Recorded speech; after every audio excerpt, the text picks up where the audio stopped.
இந்த காலகட்ட மனநிலை மகர ராசி என்பவர்களுக்கு எப்படி இருக்குன்னா ஓன்னு கத்தணும் போல இருக்குது. ஏன்னா 7.5 சனி முடிஞ்சதுக்கு அப்புறமும் நிறைய கஷ்டங்கள் பிரச்சனைகளை இந்த காலகட்டத்தில் அனுபவிச்சுட்ருக்கீங்க. உண்மையா இல்லையா அப்படிங்கிறத மறக்காமல் எங்களுடைய கமெண்ட் பாக்ஸில் இந்த மகர ராசி என்பவர்கள் பார்த்துட்ருக்கீங்க அப்படின்னா தெரிவிங்க. மகர ராசிக்கு ஆட்சி வீடு அப்படின்னு பார்க்கும்போது சனி பகவான் தான் உங்களுக்கு ஆட்சியாளர். அதனால தான் இந்த மகர ராசி என்பவர்கள் எல்லா விஷயத்திலுமே கொஞ்சம் நீதி நேர்மையை எதிர்பார்ப்பாங்க அப்படின்னே சொல்லலாம். இங்கு செவ்வாய் உச்சமாகிறதுனால வேகமாக எல்லா விஷயத்திலையும் செயல்படுவாங்க இந்த மகர ராசி என்பர்கள் அப்படின்னே சொல்லலாம். அதற்கேற்ற பலன் உடனே கிடைக்கணும் அப்படின்னு எதிர்பார்ப்பாங்க. அது கொஞ்சம் கொஞ்சமாக தான் நகரும். ரொம்ப வேகம் அப்படிங்கிறது இந்த மகர ராசி என்பர்களுக்கு கொஞ்சம் செட் ஆகாது அப்படின்னே சொல்லலாம். பொறுமையாக ஒவ்வொரு விஷயத்தையும் ஹேண்டில் பண்ணிங்கனாவே நல்ல ஒரு மேன்மை எதிர்பார்க்கலாம். பொதுவாகவே நிலராசி, அதனால் ரொம்ப பொறுமையாக தான் இருப்பாங்க இந்த மகர ராசி என்பர்கள். இருந்தாலும் செவ்வாய் உச்சமாகக்கூடிய ஒரு வீடு அப்படிங்கிறதுனால சுறுசுறுப்பாக ஏதாவது ஒன்று செஞ்சுக்கிட்டே தான் இருப்பாங்க. அது தொழிலாகட்டும் வியாபாரமாகட்டும். இந்த மந்தமான நிலையில் அவங்களுக்கு எப்பவுமே இருக்க மாட்டாங்க. எப்பவுமே ஏதாவது ஒன்று பண்ணிக்கிட்டே இருப்பாங்க. அது நஷ்டமோ கஷ்டமோ ஏதாவது ஒன்று செஞ்சுக்கிட்டே இருப்போம். லாபம் வந்தால் அப்புறம் பார்த்துக்கலாம், நம்ம உழைப்பு போட்டுக்கிட்டே இருப்போம் அப்படின்னு கடுமையாக உழைக்கக்கூடிய ஒரு நபர்கள் தான் நம்மளுடைய மகர ராசி என்பர்கள். ஏன்னா சனி பகவான் ஆட்சி வீடு இல்லையா, அதனால் கடுமையாக உழைப்பாங்க அந்த மகர ராசி என்பர்கள். உழைப்புக்கு ஏற்ற பலன் அப்படிங்கிறது தான் கொஞ்சம் தாமதமாக கிடைக்கும். அதனால் ஒரு சில இடத்துல கொஞ்சம் கோவப்படுவாங்க அப்படின்னே சொல்லலாம். குரு நீச்சமாகக்கூடிய ஒரு வீடு இந்த மகர ராசி அப்படிங்கிறதுனால இந்த தனம் அப்படிங்கிறது இவங்களுக்கு அவ்வளோ சீக்கிரம் கிடைச்சிடாது. பண வரவாகட்டும் அல்லது வேலையிலே ஆகட்டும், ஒரு பதவி உயர்வாகட்டும், தொழிலே ஆகட்டும், டக்குன்னு லாபம் அப்படிங்கிறது உங்களுக்கு கொஞ்சம் கிடைக்காது. எல்லாத்துலேயுமே கொஞ்சம் தாமதமாகும், சின்ன தடை வரும். ஒரு திருமணம் போன்ற காரியங்களே கூட முயற்சி பண்ண உடனே முதல் திருமணமாக டக்குன்னு பார்த்த வர்றனே உடனே அமையறதுக்கான சாத்தியக்கூறு கொஞ்சம் குறைவு. அதனால் 2-3 டைமு 2-3 வரங்கள் பார்த்ததுக்கப்புறம் தான் பெரும்பாலும் இந்த மகர ராசி என்பர்களுக்கு நல்ல ஒரு வரன் அமையறதுக்கான சாத்தியக்கூறு இருக்குது அப்படின்னு சொல்லலாம். இந்த காலகட்ட கிரக அமைப்புகள் எப்படி இருக்குது, இந்த காலகட்ட சூழ்நிலை நம்மளுடைய மகர ராசி என்பர்களுக்கு எப்படி இருக்குது, ஒரு சில மாற்றங்கள் வருகின்ற நாட்களில் நம்மளுடைய மகர ராசி என்பர்களுடைய வாழ்க்கையில் வரப்போகுது. அது சாதகமான மாற்றமா பாதகமான மாற்றமா, என்னென்ன விஷயங்கள்லாம் உங்களுக்கு சாதகமாக இருக்க போகுது, அது குடும்ப ரீதியாக என்ன சாதகமான விஷயங்கள் நடக்க போகுது அப்படிங்கிறதுல எல்லாத்தையுமே ரொம்ப விளக்கமாக சொல்லியிருக்கோம். நிச்சயமாக நல்ல ஒரு யூஸ்ஃபுல்லான வீடியோவாக தான் இந்த வீடியோ உங்களுக்கு இருக்குது. அதனால் வீடியோவை கடைசி வரையிலும் பாருங்கள். நீங்கள் இப்போ தான் ஃபஸ்ட் டைமாக நம்ம சேனலை பார்க்குறதா இருந்தால் நம்ம சேனலை சப்ஸ்கிரைப் பண்ணிக்கோங்க. கூடவே இருக்கிற பெல் ஐக்கானையும் கிளிக் பண்ணிக்கோங்க. அப்போ தான் நாங்கள் போடுற ஒவ்வொரு வீடியோவுமே உங்களுக்கு நோட்டிஃபிகேஷனாக வரும்.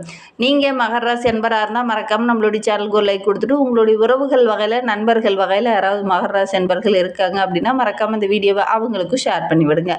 மகர ராசியில் நீங்கள் எந்த நட்சத்திரத்தில் பிறந்தீங்க, உங்களுடைய இஷ்ட தெய்வ பெயர் என்ன, உங்களுடைய குலதெய்வ பெயர் என்ன அப்படிங்கிறத மறக்காமல் எங்களுடைய கமெண்ட் பாக்ஸில் தெரிவிங்க. உங்களுக்கு ஜோதிட ரீதியாக ஏதாவது சந்தேகம் இருக்குது, ஜோதிடர்கிட்ட ஏதாவது ஆலோசனை வேணும், உங்களுடைய ஜனன ஜாதகத்தை ஏதாவது பார்க்கணும் அப்படின்னா டிஸ்கிரிப்ஷனில் ஜோதிடரோட வாட்ஸ்அப் நம்பர் கொடுக்கப்பட்டிருக்கு. அந்த நம்பருக்கு கால் பண்ணி முன்பதிவு செஞ்சுக்கோங்க. உங்களுடைய சந்தேகங்களுக்கு நல்ல ஒரு தீர்வு கிடைக்கும். நம்மளுடைய மகர ராசி என்பவர்களுக்கு வருகின்ற நாட்களுடைய கிரக அமைப்புகள் எப்படி இருக்குது அப்படிங்கிறத தொடர்ந்து பார்க்கலாம் வாங்க. வருகின்ற வாரத்தை பொறுத்தவரையிலும் நம்மளுடைய மகர ராசி என்பவர்களுக்கு ஒரு வாழ்க்கையில் ஒரு முக்கியமான திருப்பம் ஏற்பட போகுது. குறிப்பாக பார்த்தீங்கன்னா குரு பயிற்சி இந்த காலகட்டத்தில் நடந்திருக்கிறதுனால நம்மளுடைய மகர ராசி என்பவர்களுடைய வாழ்க்கையில் ஒரு சில தாக்கங்கள் ஏற்படும். அது ரொம்ப வெளிப்படையாக சொல்லணும் அப்படின்னா நல்ல ஒரு சாதகமான தாக்கம் தான் அப்படின்னே சொல்லலாம். குரு பகவான் கடகராசியில் உச்சம் பெற்று மகர ராசிக்கு 7ஆம் இடத்துல செஞ்சிருக்கிறார். இது ரொம்ப ஒரு ப்ளஸ் நம்மளுடைய மகர ராசி என்பவர்களுக்கு அப்படின்னே சொல்லலாம். திருமணம் போன்ற சுபகாரியங்கள், வீடு கட்டுற போன்ற சுபகாரியங்கள், வீட்டில் ஏதாவது ஒரு சுப நிகழ்வு கட்டாயம் அந்த 7ஆம் இடம் அப்படிங்கிறது ரொம்ப அருமையான இடம். ஒரு வரன் பார்க்குறோம் அப்படின்னா கூட இந்த 7ஆம் இடத்தை தான் பார்ப்பாங்க. நல்ல ஒரு வாழ்க்கை துணை. அதே மாதிரி 7ஆம் இடம் அப்படிங்கிறது திருமணம் போன்ற சுபகாரியங்கள், வீட்டில் ஏதாவது ஒரு சுபகாரியங்கள் நடக்கக்கூடிய இடம். அந்த இடத்துல குருவுடைய பார்வை படுறதுனால நம்மளுடைய மகர ராசி என்பவர்களுடைய வீட்டில் ஏதாவது ஒரு சுபகாரியம் நடக்கும் அப்படின்னு சொல்லலாம். திருமணம் போன்ற வாய்ப்புகள் இந்த காலகட்டத்தில் முயற்சி பண்ணிங்க அப்படின்னா கட்டாயம் அடுத்த 12 மாதத்துக்குள்ளே உங்களுக்கு நடக்கிறதுக்கான வாய்ப்பு இருக்குது. அதே மாதிரி நல்ல ஒரு கூட்டு தொழில் அமையும். இந்த காலகட்டத்தில் இந்த வாய்ப்புகளை கரெக்டாக பயன்படுத்திக்கிட்டீங்க அப்படின்னா இந்த கூட்டு தொழில் உங்களுக்கு அமோகமாக வர்றதுக்கான சாத்தியக்கூறு அதிகமாக இருக்குது. பெரும்பாலான கிரகங்கள் உங்களுக்கு ரொம்ப சாதகமான இடத்துல இருக்கிறதுனால கண்டிப்பாக கூட்டு தொழில் செஞ்சிங்கன்னா நல்ல ஒரு அமோகமான லாபம் கிடைக்கும் அப்படின்னு சொல்லலாம். ஒரு சிலர்லாம் ரொம்ப நாளாக ஒரு சில ஒப்பந்தங்கள் கையெழுத்தாகவும் தள்ளி போயிட்டே இருக்குது. நானும் முயற்சி பண்ணுறேன், ஆனால் அந்த ஒப்பந்தம் மட்டும் என் கைக்கு கிடைக்கவே மாட்டேங்குது அப்படின்னு கவலைப்பட்டுட்டு இருந்த மகர ராசி என்பவர்களுக்கு இந்த காலகட்டத்தில் புதுசாக ஒரு அரசாங்க ஒப்பந்தம் உங்களுடைய கையில் கிடைக்கும். உங்களுக்கு அந்த மாதிரி ஏதாவது கிடைச்சிருக்கா அப்படிங்கிறத மறக்காமல் எங்களுடைய கமெண்ட் பாக்ஸில் தெரிவிங்க. அப்படி இது வரைக்கும் கிடைக்கல அப்படின்னா கூட அரசாங்கம் மூலிமா ஏதாவது ஒரு புதுசாக ஒரு ஒப்பந்தம் நம்மளுடைய மகர ராசி என்பவர்களுக்கு கையெழுத்தாகிறதுக்கான வாய்ப்புகள் இருக்குது அப்படின்னே சொல்லலாம். அந்தளவுக்கு தான் கிரக அமைப்புகள் உங்களுக்கு இருக்குது அப்படின்னே சொல்லலாம். உறவுகளால் இருந்த பிரச்சனை, உறவுகளால் இருந்த அந்த மனக்கசப்பு அது எல்லாமே சரியாகி வருகின்ற நாட்களில் உறவுகள் உங்களுக்கு பக்கபலமாக இருப்பாங்க. உங்களுக்கு ஒரு பிரச்சனை அப்படின்னா முதல் ஆளாக வந்து நிற்பாங்க. ஏன்னா கடந்த சில ஆண்டுகளாகவே உறவுகள் உங்களுக்கு பக்கபலமாக இல்லாமல் உங்களுக்கு ஒரு பிரச்சனை அப்படின்னா நீங்களே தனித்து போராட வேண்டிய ஒரு சூழ்நிலையில் இந்த மகர ராசி என்பவர்களுக்கு கடந்த 7-8 வருடங்களாக இருந்திருக்கும். ஆனால் இந்த குரு பயிற்சிக்கு அப்புறம் பார்த்தீங்கன்னா உறவுகள் எல்லா இடத்துலையுமே உங்களுக்கு பக்கபலமாக இருப்பாங்க. எந்த உறவு உங்ககிட்ட பேசலையோ உங்களை ஒதுங்கி போச்சு அந்த உறவை வந்து உங்களை பார்த்து ஸ்மைல் பண்ணும், பேச வருவாங்க, நட்பு பாராட்டுவாங்க. அந்த அளவுக்கு யோகமான கிரக அமைப்பு தான் நம்மளுடைய மகர ராசி என்பவர்களுக்கு அப்படின்னே சொல்லலாம். சனி பகவான் உங்களுடைய ராசிக்கு ரொம்ப சாதகமான இடத்துல இருக்கிறார். அவரே உங்களுக்கு ராசிநாதனாக இருக்கிறதுனால நல்ல ஒரு முன்னேற்றத்தை எதிர்பார்க்கலாம். ஏன்னா 3ஆம் இடத்துல இருக்கிறார். 3ஆம் இடம் அப்படிங்கிறது நல்ல ஒரு முன்னேற்றத்தை குறிக்கக்கூடிய இடம். அதனால நம்மளுடைய மகர ராசி என்பவர்களை பொறுத்த வரைக்கும் நல்ல ஒரு வலுவான இடத்துல சனி பகவான் இருக்கிறதுனால தொழில் ஆரம்பிச்சிங்க, வியாபாரம் பண்ணுனீங்க, வேலை செய்கிறீங்க அப்படின்னா கூட அந்த இடத்துல நல்ல ஒரு பாராட்டு, உங்களுக்கான ஒரு தனி அங்கீகாரம், செய்கிற வேலையெல்லாம் நல்ல ஒரு முன்னேற்றம், இதெல்லாமே நம்மளுடைய மகர ராசி என்பவர்கள் வருகின்ற நாட்களில் எதிர்பார்க்கலாம் அப்படின்னே சொல்லலாம். உங்களுடைய செயல்பாடுகள் எல்லாமே ரொம்ப பாராட்டுக்குரியதாக இந்த காலகட்டத்தில் இருக்கும். அதனால் மகர ராசி என்பவர்களை பொறுத்த வரைக்கும் கடந்த 7-8 வருடங்களாக நீங்கள் பட்ட கஷ்டங்களுக்கெல்லாம் வருகின்ற நாட்களில் ஒவ்வொன்றா ஒரு சாதகமான பலன் கிடைக்கக்கூடிய ஒரு அருமையான கிரக அமைப்பு அப்படின்னே சொல்லலாம். ராகு கேது கொஞ்சம் மறைமுகமாக சின்ன சின்ன மாற்றங்களை கொடுத்தாலும் பெரிய பாதிப்பு எதுவுமே நம்மளுடைய மகர ராசி என்பவர்களை தாக்காது அப்படின்னு சொல்லலாம். நல்ல ஒரு அனுபவத்தை கடந்த சில ஆண்டுகளாகவே நீங்கள் பெற்றிருப்பீங்க. அந்த அனுபவம் இந்த காலகட்டத்தில் உங்களுக்கு வளர்ச்சியை பெற்றுத்தரப்போது, எடுக்கிற காரியங்கள் எல்லாம் உங்களுக்கு சக்ஸஸ் அமையும் போது யோகமான கிரக அமைப்பாக நம்மளுடைய மகர ராசி என்பவர்களுக்கு வருகின்ற நாட்கள் அமைந்திருக்கு அப்படின்னே சொல்லலாம். தொழிலில், வேலையில் இந்த காலகட்டத்தில் குறிப்பாக பார்த்திங்கன்னா ஆனி மாதம் பிறந்து ஒரு 15 நாட்களுக்குள்ளேயே உங்களுடைய பதவியில் ஏதாவது ஒரு பதவி உயர்வோ, ஊதிய உயர்வோ அல்லது ஏதாவது இடமாற்றமோ இதெல்லாம் நிறைவேறத்துக்கான வாய்ப்புகள், சாத்தியக்கூறுகள் அதிகமாக இந்த மகர ராசி என்பவர்களுக்கு இருக்குது. ஒரு சிலருக்கு பதவி உயர்வு கிடைக்கும், ஒரு சிலருக்கு சம்பள உயர்வு கிடைக்கும், ஒரு சிலருக்கு இடமாற்றங்கள் கிடைக்கும். இந்த மாதிரி ஏதாவது ஒரு நல்ல விஷயங்கள் நம்மளுடைய மகர ராசி என்பவர்களுடைய வாழ்க்கையில் நடக்க போகுது அப்படின்னு சொல்லலாம். ரொம்ப நாளாக நான் வேலை தேடிட்டு இருக்கிறேன், படித்த படிப்பு கேட்ட ஒரு நல்ல வேலை கிடைக்கல, ரொம்ப நாளாக முயற்சி பண்ணிகிட்டே இருக்கிறேன் அப்படின்னு நினைக்கக்கூடிய மகர ராசி என்பவர்களுக்கு நல்ல ஒரு வேலை கிடைக்கக்கூடிய அருமையான கிரக அமைப்பை இது அமைந்திருக்கு அப்படின்னு சொல்லலாம். ஏற்கனவே நீங்கள் ஒரு சில இடத்துல வந்து ரிசீவ் கொடுத்துருப்பீங்க, ஆனால் வந்து அவங்க அப்புறம் பார்க்கலாம் அப்படிங்கிற மாதிரி சொல்லியிருப்பாங்க. இந்த காலகட்டத்தில் அந்த அப்பாயின்மெண்ட் ஆர்டர்லாம் கிடைக்கக்கூடிய ஒரு யோகமான கிரக அமைப்பு இந்த மகர ராசிக்கு அப்படின்னே சொல்லலாம். அரசாங்கம் மூலிமா கூட ஒரு சில சாதகமான பலன்கள் நம்மளுடைய மகர ராசி என்பவர்களுக்கு கிடைக்கும். உங்களுடைய நிர்வாகத்திறனை பார்த்து மற்றவங்களாம் ஆச்சரியப்படுவாங்க. அந்தளவுக்கு யோகமான கிரக அமைப்பு அப்படின்னே சொல்லலாம். ஒரு சிலர்லாம் ரொம்ப நாளாக வீடு கட்டணும் அப்படின்னு நினச்சிட்டு தான் இருப்பீங்க. அதற்கான முயற்சியில் ஈடுபடுறதுக்கான ஒரு அருமையான கிரக அமைப்பு கண்டிப்பாக இந்த காலகட்டத்தில் நீங்கள் ஏதாவது ஒரு அஸ்திவாரம் போடுறதுக்கான யோகம் இருக்குது அப்படின்னே சொல்லலாம். இந்த ஏற்றுமதி இறக்குமதி தொழில் செஞ்சுட்டு இருக்கிறவங்களுக்கு நல்ல ஒரு அமோகமான லாபம், தொழில்துறை சார்ந்து இருக்கிறவங்களுக்கு நல்ல ஒரு முன்னேற்றத்தை வருகின்ற நாட்களில் எதிர்பார்க்கலாம் அப்படின்னே சொல்லலாம். இந்த மகர ராசி என்பவர்களுக்கு கடந்த 7-8 ஆண்டுகளாகவே நீங்கள் உழைப்ப போடுறீங்க, ஆனால் மேலதிகாரியோட அன்பு, ஆதரவு, ஒரு சம்பள உயர்வு இதெல்லாம் கிடைக்காம இருந்திருக்கும்.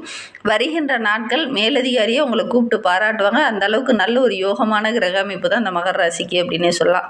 கூட்டு தொழில் உங்களுக்கு அமோகமாக இருக்குது. இந்த குரு பயிற்சிக்கு அப்புறம் நீங்கள் கூட்டு தொழில் ஆரம்பிச்சிங்கன்னா நல்ல ஒரு வருமானம் ஈட்டக்கூடிய அருமையான கிரக அமைப்பு.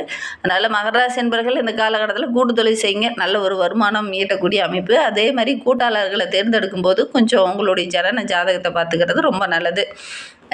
புதிய கிளைகள் ஏதாவது தொடங்கணும் அப்படின்னு நினைக்கிறவங்க அந்த கிளைகள் நீங்கள் என்ன தொழில் ஆரம்பிக்கிறீங்களோ அதற்கேற்ற தொடர்புடைய விஷயங்களை கொஞ்சம் அலசி ஆராய்ஞ்சிட்டு அதுக்கப்புறம் நீங்கள் இறங்குறது நல்லது அப்படின்னு சொல்லலாம். புதுசாக முதலீடு போடுறவங்க கொஞ்சம் திட்டமிட்டு முதலீடு போடுங்க.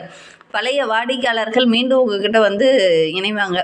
ஒரு சிலர்லாம் உங்களுடைய பிஸ்னஸும் வேண்டாம், உங்களுடைய பார்ட்னர்ஷிப்பு வேண்டாம்னு விலகி கூட போயிருப்பாங்க. அந்த வாடிக்கையாளர் இந்த காலகட்டத்தில் மீண்டும் வந்து இணையறதுக்கான வாய்ப்புகள் இந்த மகர ராசி என்பவர்களுக்கு இருக்குது.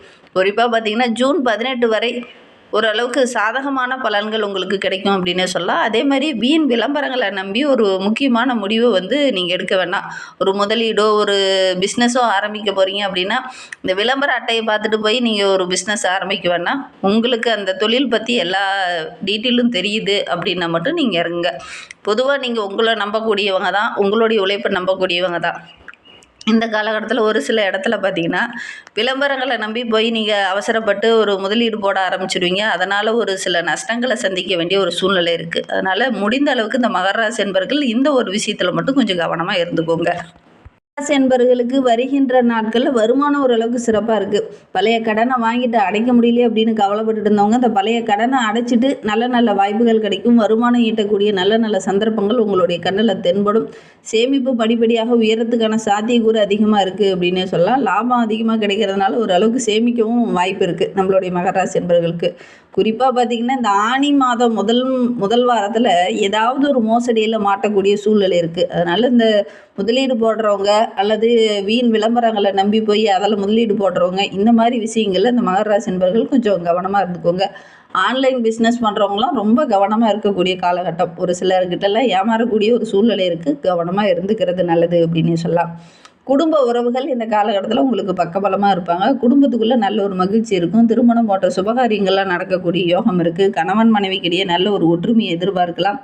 உடன்பிறப்புகளால் இருந்த மனக்கசப்புலாம் நீங்கி நல்ல ஒரு ஒற்றுமையாக வருகின்ற நாட்களில் இந்த மகர ராசி என்பவர்கள் எதிர்பார்க்கலாம். காதல் உறவில் ஒரு சில குழப்பங்கள் இருந்திருக்கும். அந்த குழப்பங்களுக்கு நல்ல ஒரு தெளிவு கிடைக்கும் இந்த மகர ராசி என்பவர்களுக்கு வருகின்ற நாட்களில் அப்படின்னு சொல்லலாம். திருமணம் ஆகிறதுக்கான வாய்ப்புகள் சாத்தியக்கூறுகள் அதிகமாக இருக்குது. இந்த காலகட்டத்தில் வரன் தேடுறவங்க முயற்சி பண்ணிங்கன்னா கட்டாயம் அடுத்த 6 மாதத்துக்குள்ளே உங்களுக்கு வரன் அமையக்கூடிய யோகம் இருக்குது. அதே மாதிரி உடல்நிலையில் சின்ன சின்ன பாதிப்புகள், ஆரோக்கிய ரீதியாக சின்ன சின்ன தொந்தரவுகளை அனுபவிச்சிருந்த மகர ராசி என்பவர்கள் இந்த காலகட்டத்தில் அந்த பிரச்சனையெல்லாம் சரியாகும். நீண்ட நாளாக ஒரு சோர்வா, கை கால் வலி, மூட்டு வலி, அசதி இந்த மாதிரி பிரச்சனைகள் அனுபவிச்சிருந்தவங்களுக்கு அந்த பிரச்சனையிலேருந்து ஒரு விடுவு காலம் கிடைக்கும் போது படிப்பில் மட்டும் கொஞ்சம் கவனமாக இருந்துக்கோங்க. நல்ல ஒரு முன்னேற்றத்தை எதிர்பார்க்கலாம். சனீஸ்வர பகவானையும் குரு தட்சிணாமூர்த்தியும் வழிபடுங்க. எடுக்கிற காரியங்கள் எல்லாமே உங்களுக்கு சக்ஸஸாக அமையும்.